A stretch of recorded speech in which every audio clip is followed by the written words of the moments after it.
За значењето, потеклото и постанокот на името Македонија постојат многу различни теории.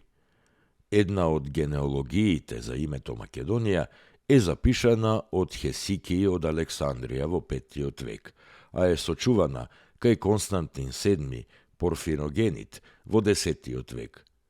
Во неа се вели дека името Македонија доаѓа од митскиот јунак Македон, кој бил син на Зевс и Тија, ќерката на Девкалион и брат на Магнет. Според имињата на неговите синови, наречени се античките македонски градови Пиреја и Аматија. Дали знаете дека Охридскиот универзитет е цели 2 века постар од универзитетот во Болоња, кој се смета за најстар универзитет во западниот свет? 8 декември е ден на Свети Климент Охридски. Се нарекува уште и чудотворец, и закрилник и патрон на македонската црква и на македонскиот народ низ целата негова историја.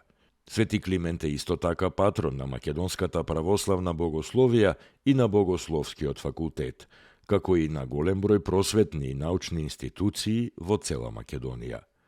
Како учител и епископ, Свети Климент заедно со Свети Наум ги поставил основите на Охридската книжевна школа, цели 2 века пред Болонјскиот универзитет.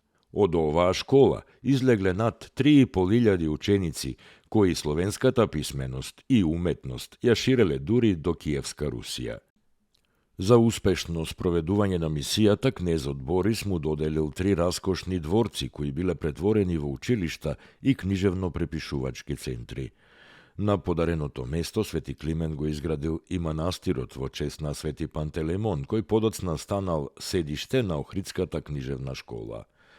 Во 893 година Свети Климент станал прв словенски епископ. Од 893 до 900 година учителската дејност ја презел Свети Наум.